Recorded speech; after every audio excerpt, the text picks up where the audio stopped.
Buenas, ¿cómo andan ustedes? Eh, Estando yo en el campo de concentración de Manacas, en el centro de la isla de Cuba, recuerdo que en mis horas libres, que eran todas, ¿no? Me puse a pensar en escribir una novela, algo que tenía de proyecto hacía tiempo, llamada, que trataba sobre un pirata caribeño. Pero en ese momento no había suficientes datos sobre ese pirata en Cuba. Era un, un momento olvidado de la historia cubana. Por lo tanto, y estando en una cárcel, me era mucho más difícil. Esa cárcel no tenía biblioteca y mucho menos conexiones de internet, que no eran muy fiables en aquellos tiempos. Y por otra parte, yo tenía graves problemas. Estaba siendo vigilado por la cárcel, por estar preso por problemas políticos. No estaba preso allí de vacaciones, no estaba, tampoco me había robado nada. Era que estaba en contra del gobierno cubano y por esa razón estaba preso. O sea que todo lo que escribiese iba a ser revisado muy atentamente. Entonces se me ocurrió escribir sobre las conversaciones que había tenido con muchas prostitutas cubanas, jineteras, y me puse a rememorar esas conversaciones con distintas jineteras y a compactarlas en un solo discurso narrativo.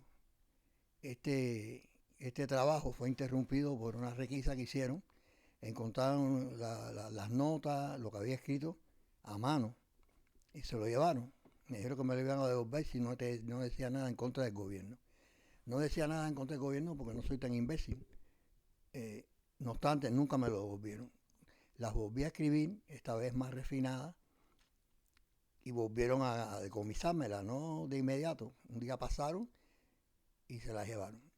Obviamente no tenían delatores dentro de la prisión, presos comunes que se dedicaban, y algunos presos políticos también, a denunciar a otros presos para recibir ciertos beneficios de la inteligencia interna de la cárcel.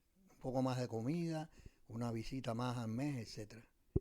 Yo continué escribiendo el libro porque era una especie de ejercicio, de ensayo literario, el estar escribiendo que me lo rompieran. Yo no pensaba hacer el libro totalmente, había una serie de episodios que yo no iba a contar ahí, que involucraban a funcionarios cubanos o hechos que pasaban en la calle que eran demasiado notorios.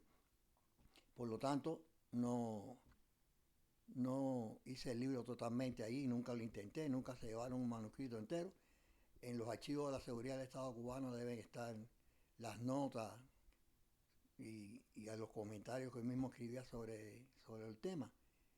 Nunca puse el nombre de nadie, de ninguna persona viva, ni que estuviera a favor del gobierno, ni que estuviera en contra, ni tampoco que se dedicara a actos ilegales, que yo conté unos cuantos en ese libro.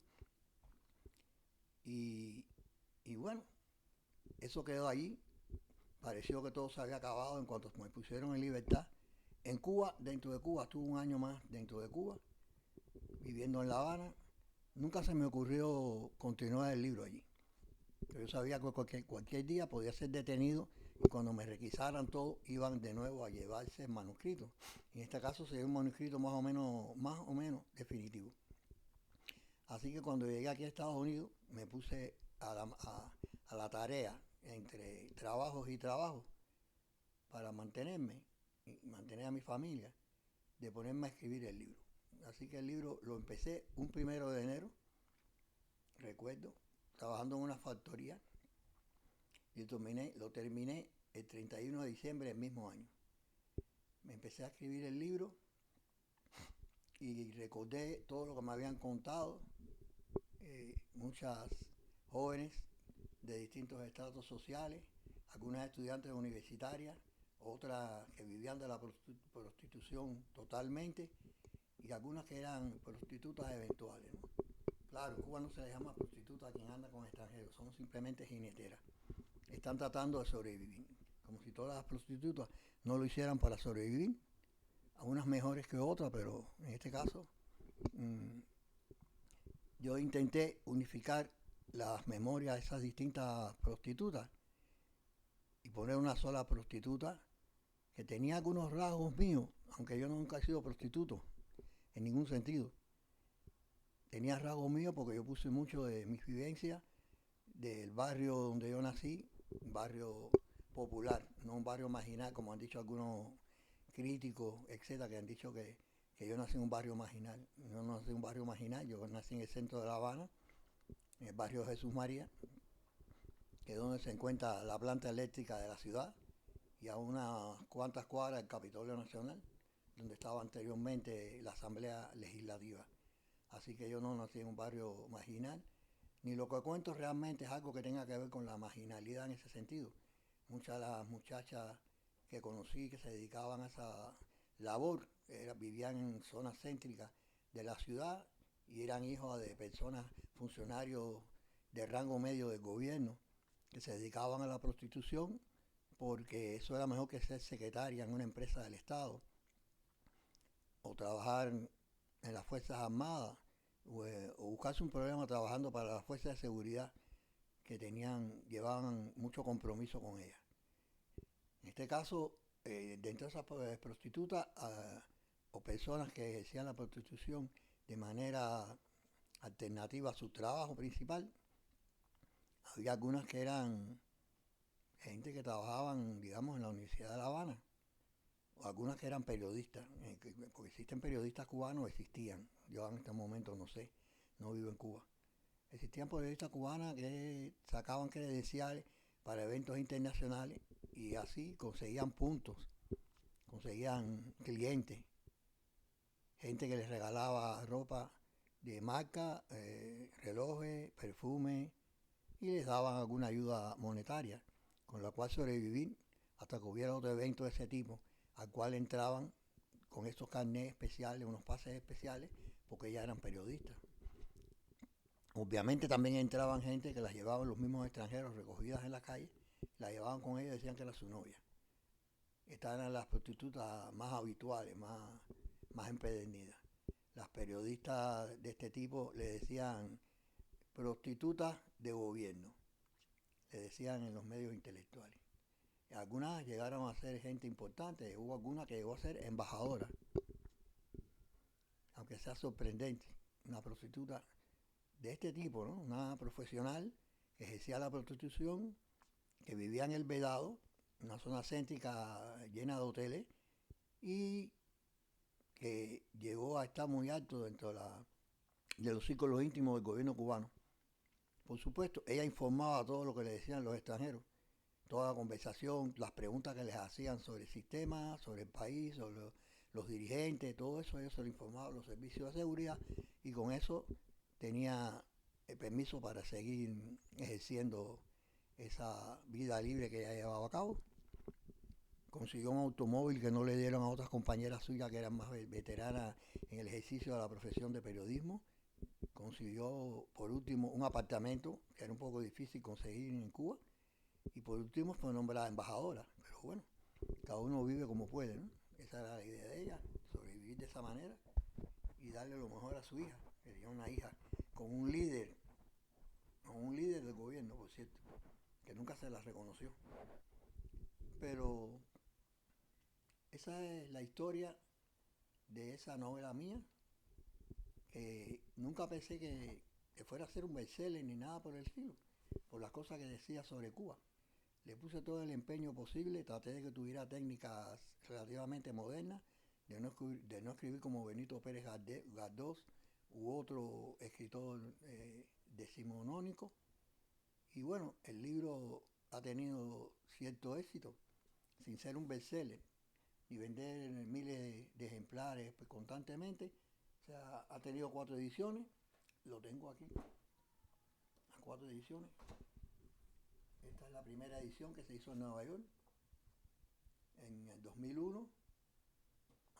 Yo llevaba ya aquí en Estados Unidos 6 años. La segunda edición que se hizo en España, que es esta, segunda edición, con el título de Última Rumba en La Habana, por supuesto. Estas dos son en español. La primera edición la hizo el periódico Hoy, una división de la corporación Tribune, y sí tuvo una edición bastante alta.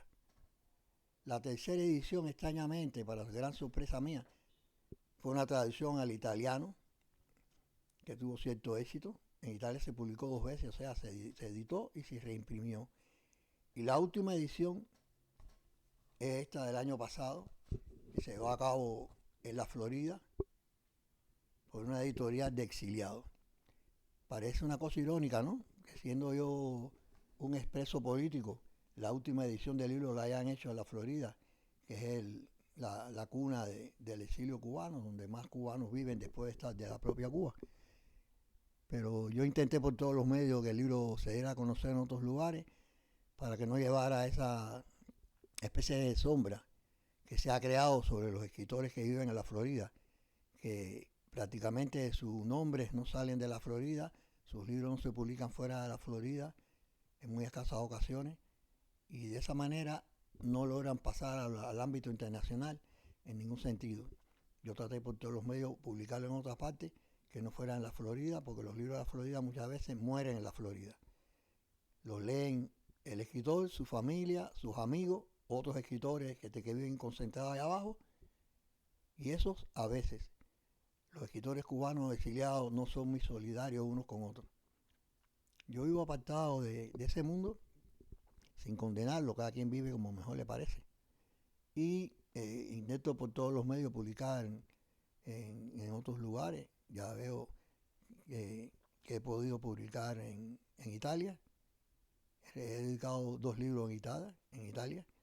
También he podido publicar en España, una sola vez, este libro. He publicado aquí en Nueva York, que no es un lugar fácil para publicar. Hay quien tiene más facilidades, ¿no? Conexiones universitarias, etc. Pero el libro ha recibido críticas de importantes escritores, que no son exactamente todos cubanos. Algunos cubanos muy destacados, otros de otros países, italianos, franceses y español. El más prominente de todo es Antonio Muñoz Molina, quien se vino a presentar el libro en Columbia University en el año 2010. Con Muñoz Molina, les recuerdo, para aquellos que no tengan en mente, que es Premio Princesa de Asturias de las Letras y Premio Jerusalén de Literatura. Y entonces el libro ha tenido cierta repercusión porque ha sido, a pesar de que sus tiradas no son inmensas, ha ido dirigido precisamente a personas que se dedican a la literatura o investigan literatura. Lo han recibido muy bien, lo cual les agradezco mucho. La última persona que ha hablado sobre el libro de manera positiva es el escritor cubano Amir Valle, que está exiliado en Alemania. No solo hizo un video sobre el libro, sino que también escribió lo que dijo en ese video. Lo escribió y lo tiene publicado en su revista que publica en Alemania, que se llama Otro Lunes. Y hasta aquí la historia de ese libro, que tiene mucho más trasfondo. Pero bueno, no quiero cansar a la gente hablando permanentemente del libro. Lo que sí quiero es mostrar la portada de la última edición, que está en venta, para ayudar a la editorial, porque yo soy de los que entrego los libros, no estoy esperando, perdón, no estoy esperando ganar miles de millones de dólares, ni cosa que se le parezca, ni ando empujando, dando vueltas por el planeta Tierra para que la gente me compre 10 libros en cada lugar que yo me presente. Así que muchas gracias a que ha visto el video y hasta la próxima.